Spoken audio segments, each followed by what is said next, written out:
మొదటి కొరింథీయులకు రాసిన పత్రిక 15వ అధ్యాయము 57.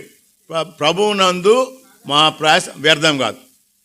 మన ప్రయాసము పని కలిగి ఉండడము చాలా ప్రాముఖ్యమండి. మనం గ్రహించాలి, మన పని కలిగి ఉండాలి, సేవకులంగా పని చేయాలి అని మనమే చేసుకోవాలి. ఎందుకు మనమే చేసుకోవాలా?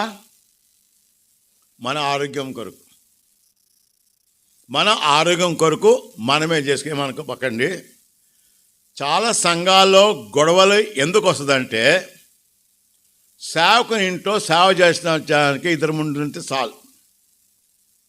సేవకుని ఇంట్లో ఒక్కరో ఇద్దరు ఉంటే, పరిచయం చేయడానికి ఉంటే సరిపోతుంది. సంఘం అంతా నీ జీవితం అంతా పాడు. ఎందుకు? ఏం మాట్లాడినా ఏం తిన్నా ఊరంతా సాటింపు చేస్తారు. మేము 1964 సంవత్సరాల సేవకు వచ్చినాము. ఆ రోజు ఈ రోజు వరకు ఎవరిని చేయని మా ఇంట్లో, మా ఇల్లు కాదులే, రూమ్లో. ఏమండి, మాకైతే ఇల్లు లేదులే, దేవుని దయ. కానీ మాకు ఉదాహరణంగా ఎవరో వచ్చినారు మందిరానికి,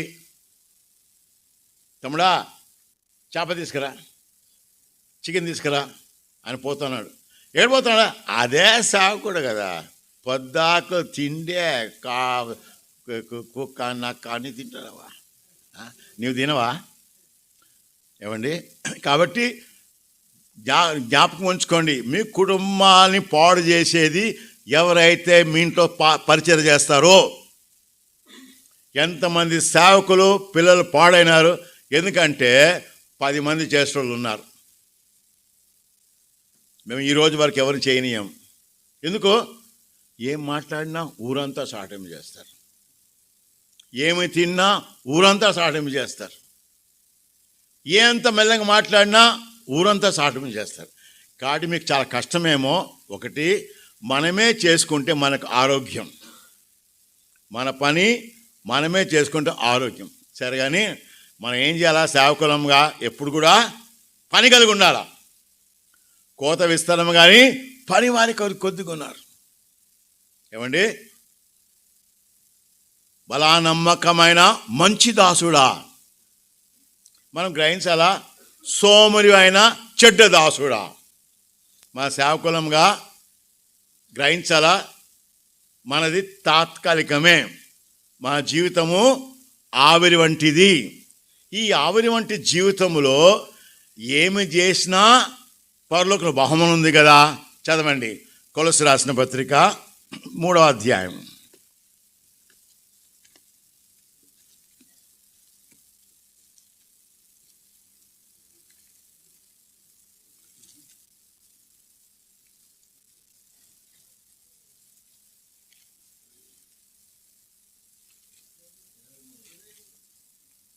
ఇరవై 23, 24 రెండు చదవండి దయచేసి, అందరూ చదవండి.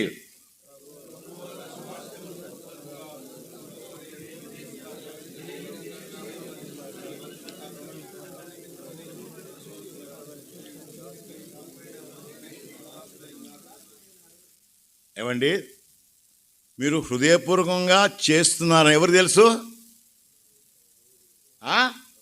వాయమ్మో, నా తలకాయ నొప్పి ఉంది ఎవరు తెలుసు? ఏమండి కదా, నేను హృదయపూర్వకంగా సేవకుల పాదం వచ్చినా లేదా ఎవరు తెలుసు? చెప్పండి అయ్యా, మనకే తెలుసు. మనము ఏమండి,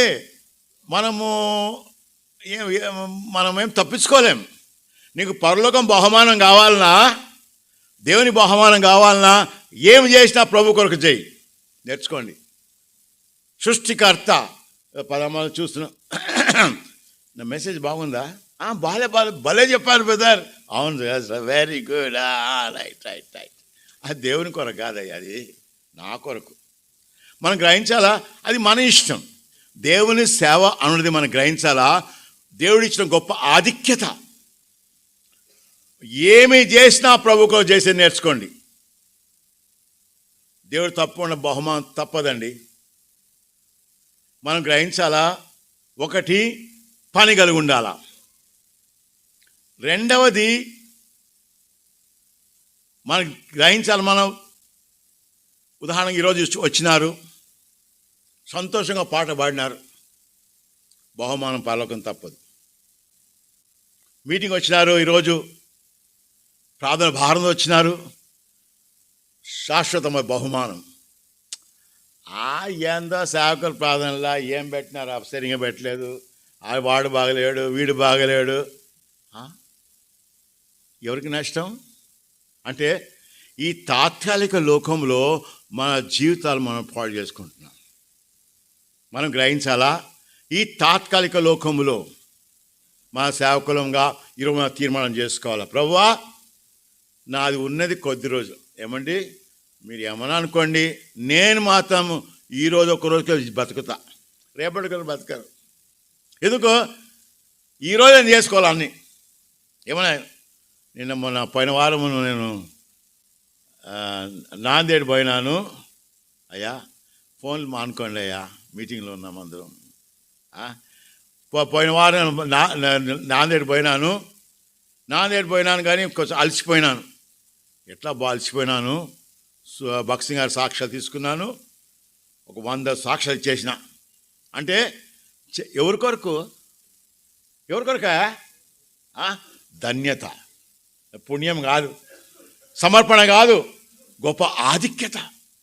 దేవుని కొరకు చెప్పే సువార్త చెప్పే గొప్ప ఆధిక్యత మేము గ్రహించండి. ప్రభువా, నాకెంతో గొప్ప తరుణం ఇచ్చినావు ప్రభువా ఈరోజు సువార్త చెప్పడానికి.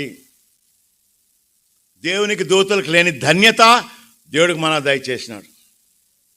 దేవునికి లేని ధన్యత దేవుడు మనకి ఈరోజు సంఘంగా ప్రార్థన చేయడం కొరకై అవకాశం ఇచ్చినాడు. సేవకులంగా మనం గ్రహించాలా, ఏమి చేసినా ప్రభు కొరకు చేయండి ఇప్పటి నుంచి. ఎందుకు? మన జీవితము ఆవిరి వంటిది. ఉదాహరణగా చదవండి, 1 సమూయేలు 16వ అధ్యాయం.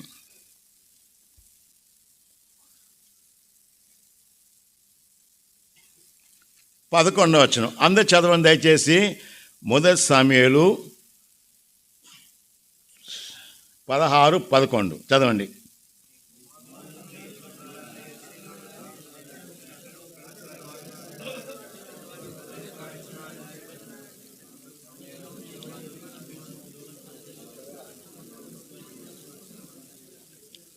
దేవుడు పని కలిగిన వారిని వాడుకుంటాడు. జ్ఞాపకం ఉంచుకోండి. అందరు ఇంట్లో ఉన్నారు, ఇంకెవరు ఉన్నాడా? ఒక బుడ్డోడు ఉన్నాడయా, వాడు గొర్రెలు కాసుకుంటున్నాడు. వాళ్ళు కావాలా? దేవునికి ఎవరు కావాలా? పని చేసేట వాళ్ళు కాదు. సోమరు అవసరంలే. నాకు సోమరు చూస్తే చాలా చీదర. ఏమండి, నాకైతే నేను సెకండ్ కూడా ఇవ్వ. నేను ఎవరైనా వస్తారు, సువా చెప్పినా చెప్పలే, సెకండ్ ఇవ్వకు, నాతో మాట్లాడొద్దు.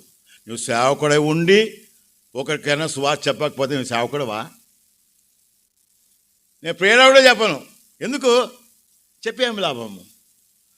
దేవునికి సోమరులు పనికిరారు. వ్యక్తిగతంగా సువార్త చెప్పడం ద్వారా దైవికమైన అధికారం ఉంటుంది. జ్ఞాపకం ఉంచుకోండి. నేను ఎవరు తెలుసా? నేను మట్టితో చేయబడ్డవాడిని, మట్టిలో ఉండేవాడిని, మట్టిలో కలిసిపోయేవాడిని, అంతే తప్ప ఇంకేం లేదు. ఏమండి, మనం గ్రహించాలి, ప్రభువా నా మట్టిలో ఉన్న వ్యక్తిని నీ కొరకై వాడుకునే గొప్ప ఆధిక్యత. కానీ మనం తీర్మానం చేసుకోవాలా. ప్రభువా ఎక్కడున్నారా? ఎవరు ఉన్నారా? ఆ బుడ్డోడు అక్కడ గొర్రెలు కాసుకున్నాడా? అక్కడే జీవితం అంతా కాపరత్వమే. ఏమనుకోబాకండి. నేను వరగానిలో సేవ చేసిన. గోంగూర కట్టుకొని సిమెంట్ బ్యాగులో బియ్యం వేసుకొని ఊరు సువాస చేసేవాళ్ళం. 21 ఊరు సువాస చేసిన తర్వాత మా అమ్మని ఎవడు లెక్క చేస్తాడబ్బా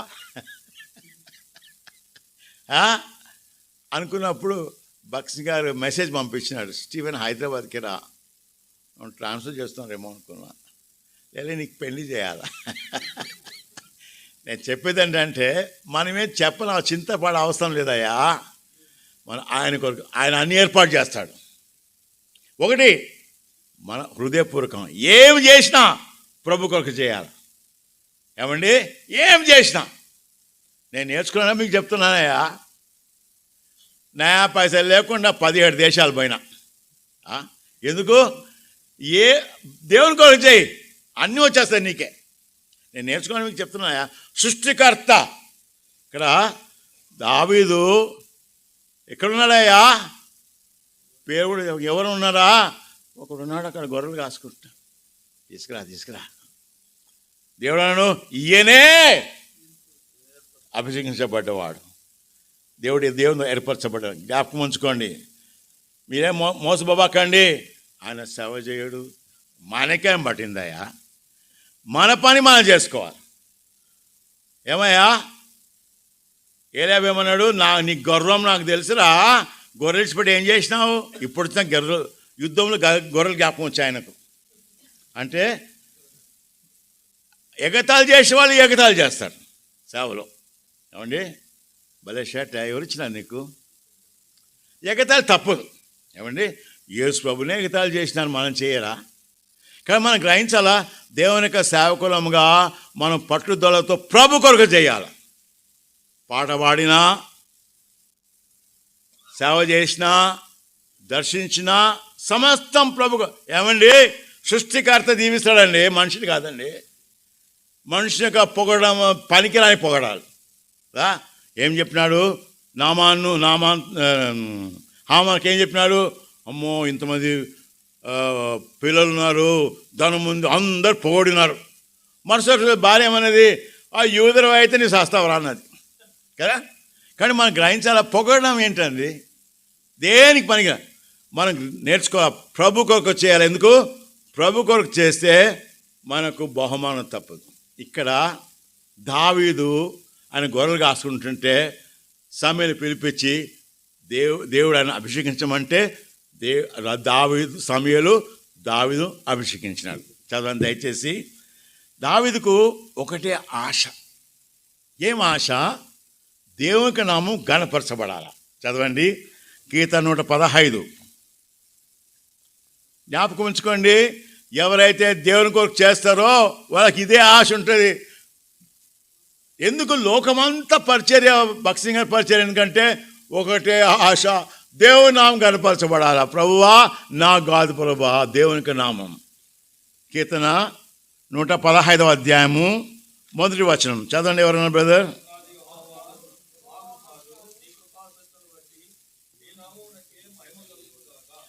ఒకటే ఆశ దావీదుకు, దేవుని నామం కనపరచబడాలా. ఏమండి, మనం గ్రహించాలా.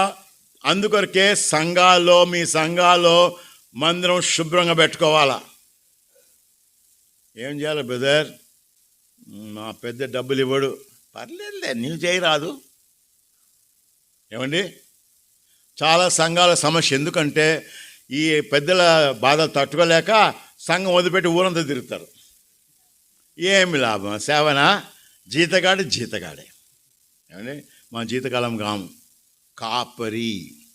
కాపరత్వము. ఒకరోజు భక్సింగా చెప్పినాడు, గొర్రెలు వదిలిపెట్టి ఇక్కడ ఎందుకుంటావు అని అన్నాడు. కానీ మన కాపర్లముగా, ఉదాహరణగా అబ్రహాము, ఆయన కాపరి. ఆయన గొర్రెలు మేకలు అంత ఉంది కానీ ఎక్కడున్నాడు? గుడారంలో ఉన్నాడు. ఇస్సాకు నేర్చుకున్నాడు. మన కుటుంబం చాలా ప్రాముఖ్యమైనది. యెహోషువ ఏమన్నాడు? ఆయనంత పెద్ద నాయకుడు, నా మట్టుకైతే నేను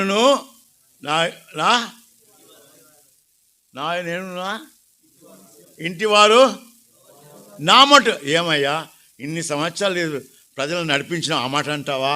ఏది ప్రాముఖ్యము? మనకు మీరు ఆత్మీయులా కాదా అని ఎట్లా తెలుసు? మీ కుటుంబాన్ని బట్టి. జ్ఞాపకం ఉంచుకో, మోసపోబాకండి. మీ కుటుంబం సరిగా లేకపోతే మీరు ఆత్మీయులు కారు. ఏమన్నా కానీ దేవుని యొక్క వాక్యంగా, మన సేవకులంగా, బ్రదర్ ఇప్పుడు చెప్పేమి లాదం. ఈరోజు పశ్చాత్తాపడవచ్చు మనం. ప్రభువా, నా కుటుంబం సరిగా లేదు ప్రభువా, నా కుటుంబం వదిలిపెట్టి నాకెందుకు ఈ బాధను ఊరంతా తిరుగుతున్నా. నేను సేవకులుగా మనం గ్రహించాలా, కాపరులుగా గొర్రెల దగ్గర ఉండాలా. దావీదు దేవుని నామం గణపరచడము గొర్రెల దగ్గర నేర్చుకున్నాడు. చదవండి 1 సమూయేలు 17వ అధ్యాయం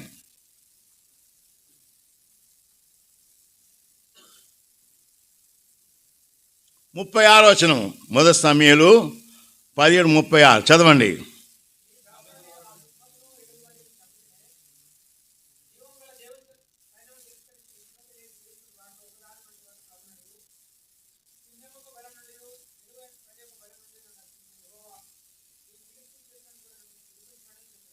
విశ్వాసం అన్నది ఎప్పుడు నేర్చుకుంటామంటే ఎప్పుడైతే మనం పని కలిగి ఉంటామో. సోమరులకు విశ్వాసం అంటే తెలియదు. సోమరులకు విశ్వాసం అంటే తెలియదు. నువ్వేమన్నా చెప్పు, వాడు దోచుకున్నాడు లేరా. ఎందుకు? విశ్వాసము. విశ్వసించే వారికే విశ్వాసం అంటే తెలుసు. దావీదు ఆయన ఎవరు తెలియదు, వెలుగుబడి చెప్పినారని అవకాశం వచ్చినప్పుడు దేవునికి నామము బట్టి నేను సంహరించినానని సౌలు ఎదుట చెప్పగలిగినాడు. ఏమండి, మనం గ్రహించాలా? అకస్మాత్తుగా విశ్వాసం రాదు. మొట్టమొదట సోమరులకు విశ్వాసం తెలియదు, జ్ఞాపకం ఉంచుకోండి. రెండవది, మనుషుల కొరకు సేవ చేసిన వాళ్ళకి విశ్వాసం అర్థం కాదు.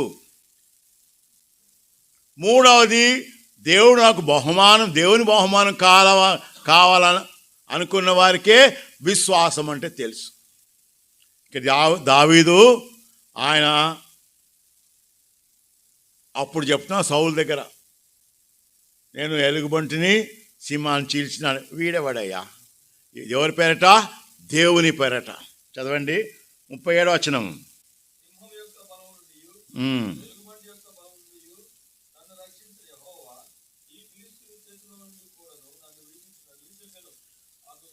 ఎవరైతే తన దేవుని యొక్క నామం గలతో చేస్తారో వాళ్ళకే దేవుని దగ్గర ఉండడానికి ఆశ. అర్థమవుతుందా? ఇట్లా మెట్లు ఒక్క మెట్టు అకస్మాత్తుగా రాదండి. మొట్టమొదటి మెట్టు ఏంటిది? పని కలిగి ఉండాలా. రెండవ మెట్టు, దేవుడు నాకు బహుమానం ఇస్తాడు, నాకు మనుషుల బహుమానం వద్దు. మూడవ మెట్టు, నేను ఏం చేసినా ప్రభు కొరకు చేస్తా.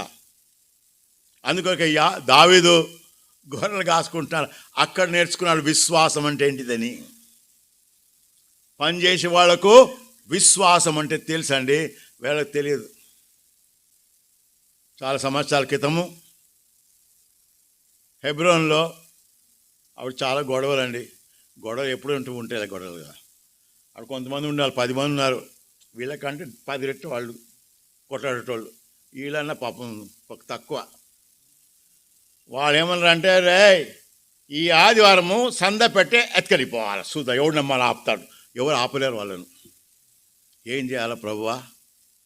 భక్సింగ్ గారికి స్నానం చేసి పడుకోబెట్టి ఆయన గదిలో మోకించి ప్రాణం చేస్తున్నాను. ప్రభువా ఎవరికి చెప్పుకోవాలి ప్రభువా? పెద్దలందరూ కూడా భయపడుతున్నారు.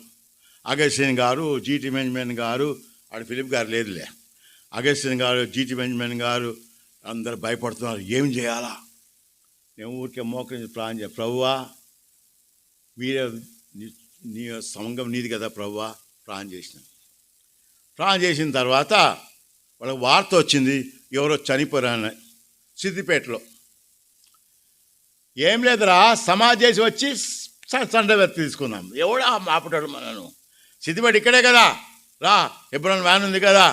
వ్యాన్ తీసుకొని పోగానే హైదరాబాద్ దాటంగా వ్యాన్ చెడిపోయా. ఇక ఆ రోజుల్లో చెడిపోతే ఎవరు వస్తారు, ఎవరు లేరు. ఎప్పుడో బస్సు వచ్చేలాగా సమాజ్ చేసి వచ్చేలాగా రాత్రి 12 అయిపోయాయి. నేను చెప్పేది ఏంటంటే, నేను ఏ పార్టీ వాడినయ్యా? విశ్వాసము జ్ఞాపకం ఉంచుకోండి. విశ్వాసం నేర్చుకున్నానంటే మనం పని చేయాలి. విశ్వాసం కావాలన్నా దేవుని కొరకు చేయాల, మనుషుల కొరకు కాదు. చాలా సులువండి దేవుని సేవ. ఏమన్నా కానీ నీకు పరిచర్య ఇవ్వడం లేదా? పరిచర్య అంటే ఏంటిది? ఏం కదా పరిచర్య అంటే అర్థం ఏంటిది? పరిచర్య అంటే ఏంటిది? పని పరిచర్య అంటే నాకు 3 నెలల పరిచర్య లేదు. అయ్యో నాయన, 3 నెలల పరిచర్య లేదంట. పరిచర్య, మీటింగ్ తర్వాత మనుషుని కలవడం పరిచర్య, చిన్నపిల్లలు కలవడం పరిచర్య. ఏమండి, ఇక్కడ దావీదు ఆయన ఒకటే ఆశ. చదవండి దయచేసి, మనకు తెలిసిన వాక్యమే. కీర్తన 42వ అధ్యాయము మొదటి 2 వచనాలు.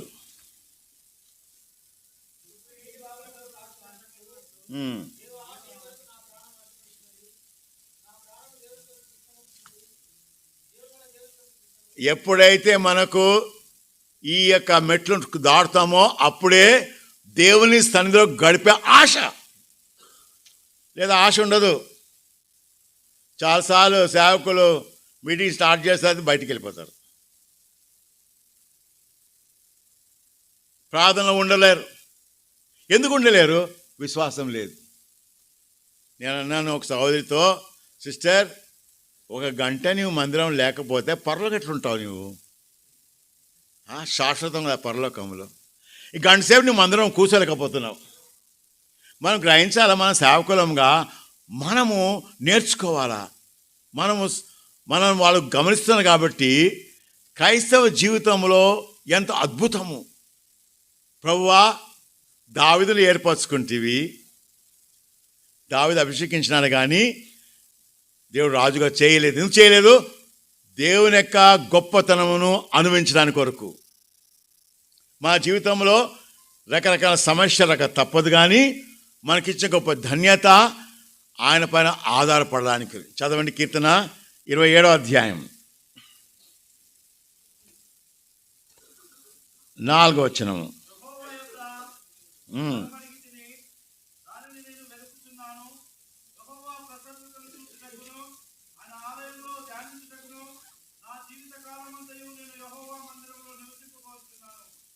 ఏమండి, ఎంతమంది పరలోకం పోవాలని చెప్పండి. అందరూ చేస్తారు. ఇప్పుడు పోతున్నారా? ఇప్పుడు కాదు బ్రదర్. అంటే ఒకవేళ మీరు దేవుణ్ణిలో ఆనందిస్తే ప్రభు ఎప్పుడు వస్తాడో. ఏమండి, మనకెందుకు ఆశ లేదు? దేవునికి రాకడికి ఎందుకు ఆశ లేదయ్యా? ఎందుకు ఆశ లేదంటే సోమరులము. ఏమండి, ప్రభా నీకు రాజ్య సోమరివైనా చెడ్డదాసుడా. చివరికి వచనం చదువు ముగించుకుందాం, నా టైం అయిపోయింది. చదవండి, అని తెలిసిన వాక్యం. ఇర్మియా 6వ అధ్యాయం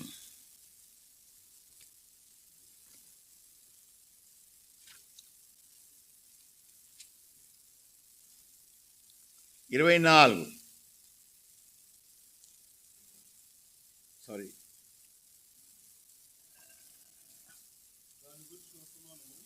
కాదు అతిశయించేవాడు 9:24 చదవండి. అందరూ చదవండి. 9:24.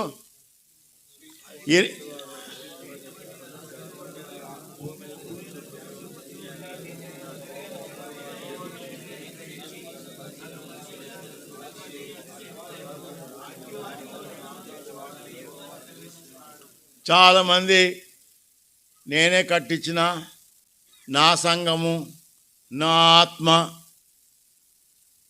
మనం ఎప్పుడైతే విశ్వాసంతో జీవిస్తామో, దావీదు రాజు ఎప్పుడైనా చెప్పినాడా నేను ఇంత బంగారు తెచ్చుకున్నాను నా ఇంటి కొరకు? లేదు, కాదు. ఒక వరం అడిగినాను, దేవుని సన్నిధిలో ఉండాలా. దావీదుకు ఆశ. మనం దేంట్లో అతిశయించాలా? నేను దేవుని ఎరుగుదును, ప్రతి విషయంలో నేను దేవుని ఎరుగుదును. కాబట్టి మనం సేవకులముగా దేవుని యొక్క సేవలో అద్భుతం, ధన్యత. దేవుడు భూమి ఆకాశాన్ని 6 రోజుల్లో సృష్టించినాడయ్యా మాట చేత. నిన్ను రక్షించడానికి కొరకై దేవుని కుమారుడు పరలోకం నుంచి భూలోకానికి వచ్చినాడు. ఆయన కొరకు దేవుడు ఏమడుగుతున్నాడు? ఏం చేయాలా?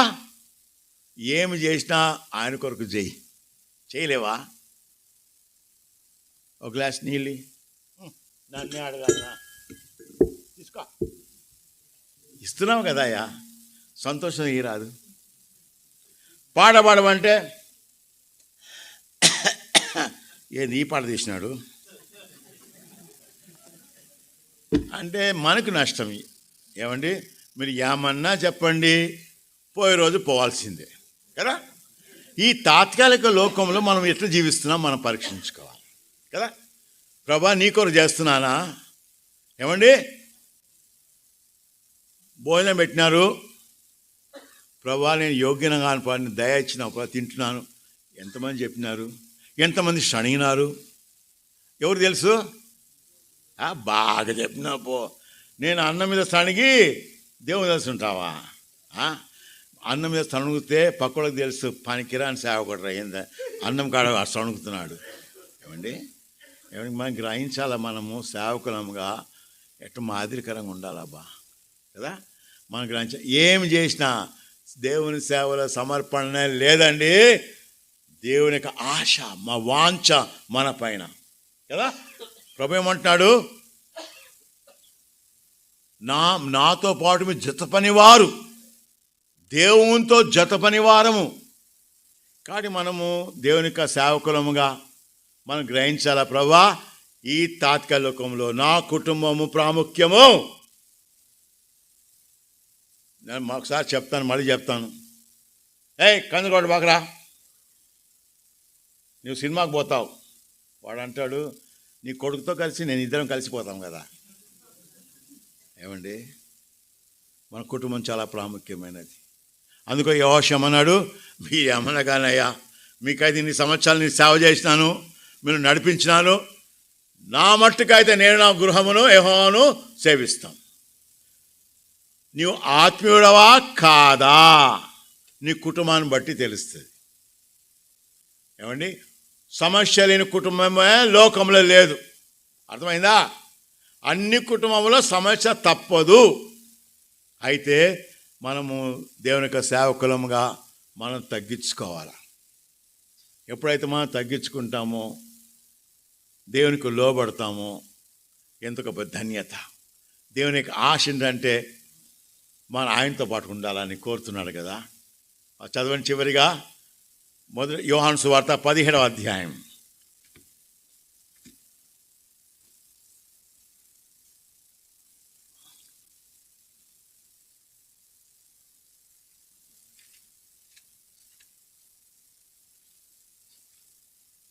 ఇరవై 27వ వచనం, 24 చదవండి అందరూ.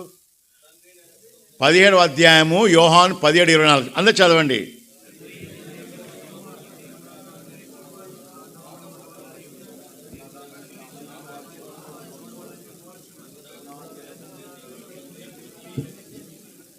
నీవు ప్రభు కొరకు చేస్తే ధైర్యం నిలబడవచ్చు దేవుని దగ్గర. అర్థమైందా? ఇదేం పుణ్యం కాదయ్యా, సేవ ధన్యత. ప్రభు అంటున్నాడు, నేను మీరు నా మహిమ చూడడానికి నా ముందు ఉండాలా. నేను ఎట్లుంటాను? సిగ్గుతో ఉంటానా? ప్రభా నాకు అవకాశం ఇచ్చినావు ప్రభా, నేను చేయలేదే. మనం ఏమన్నా చేయండి, నేను ఇంత సేవ చేసినా ఉండొచ్చు, కానీ ప్రభు కొరకు చేసినావా?